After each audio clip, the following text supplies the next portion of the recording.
Hey there, my name is Brett. I'm from UkuleleTricks.com, a website that helps you become a better ukulele player. In this lesson, we're going to learn how to fingerpick Old MacDonald Had a Farm on the ukulele. And again, if you're just beginning to fingerpick, this song is going to be really great to learn how to fingerpick on the ukulele. This lesson is a part of a greater lesson over on UkuleleTricks.com, so if you're coming across this video from YouTube, be sure to click the link in the description of this video to get the full lesson, where you'll be able to get the tabs and the sheet music for the song that I'm about to play. You'll definitely want to have that in front of you. So what I'm going to do is I'm going to play this song through for you and demonstrate it, and then we'll look at some of the more specific details and challenges of playing this song. Alright, let's take a look.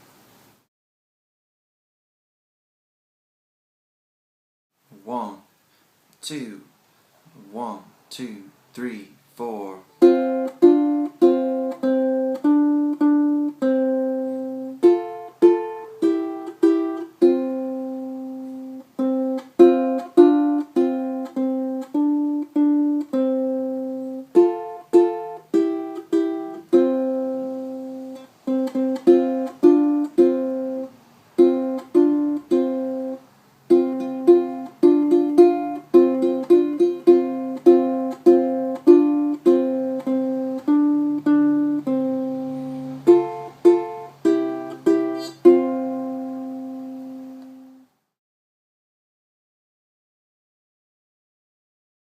The most challenging aspect of this song is probably going to be those faster eighth note finger picking patterns, kind of in the latter half of the song.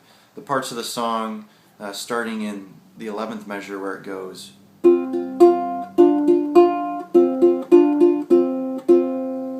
Those parts are kind of tricky. Something we want to be mindful of when we play this song is to be as loose and relaxed as possible with our finger picking hand.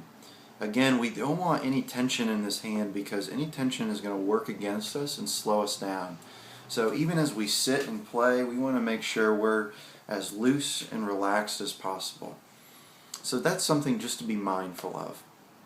Another way we can practice these faster eighth note finger picking patterns is to just slow the tempo down a bit.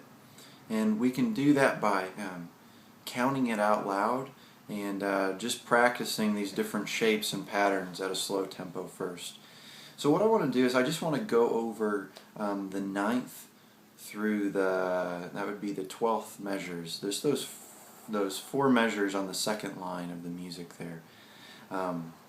For those 9th and 10th measures, on the 4th beat there, we do have a rest. That little squiggly line there on the sheet music for that beat means don't play. It means be quiet. So I'm just going to count the 9th and 10th measure out and just play those so you can hear how that sounds.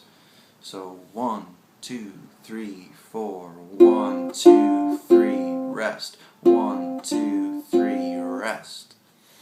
So we just want to make sure and what I'm doing is I'm just laying my fingers down across the strings just to deaden them and to mute them. So 1, 2, 3, rest. So 1, 2, 3, rest. From there on, we kind of go into those faster eighth note finger picking patterns. And what we want to do is we just want to look at the music and look at the notes there and look at where the eighth notes are and kind of in relationship to the quarter notes. And we'll see that on the first beat of that 11th measure there, we have 2 eighth notes, and so we can count that first beat by going 1 and then for that second beat we just have a quarter note, so we'll just count that as 2, and then for the third beat we have 2 more eighth notes, so we'll count that 3 and then for the 4th beat there we'll just count out 4. So that 11th measure there, it's going to be counted as 1 and 2, 3 and 4. 1 and 2, 3 and 4. And that's the rhythm of that part for Old MacDonald Had a Farm. So that measure is going to sound like this. 1, 2, 3, 4. 1 and 2, 3 and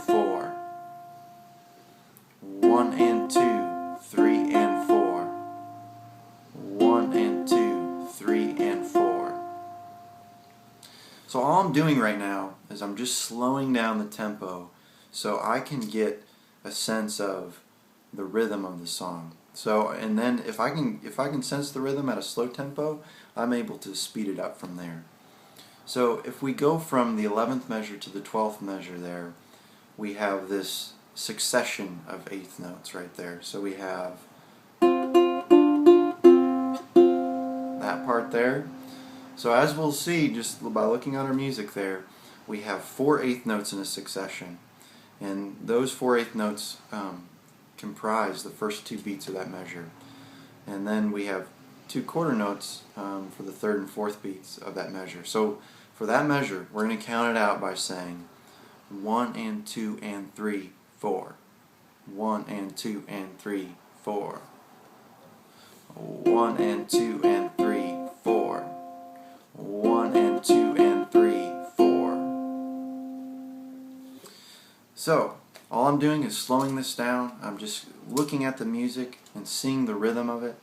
And if this whole business about reading music is kind of foreign to you, or understanding rhythms when you look at a piece of music, be sure to click the link in this post for a tutorial on and kind of an introduction on how to read music. Alright, so I just gave you a lot to think about and a lot to practice. If you have any questions or comments, go ahead and post them below this video if you're on YouTube, or post them over on ukuleletricks.com. Alright, I'll see you later.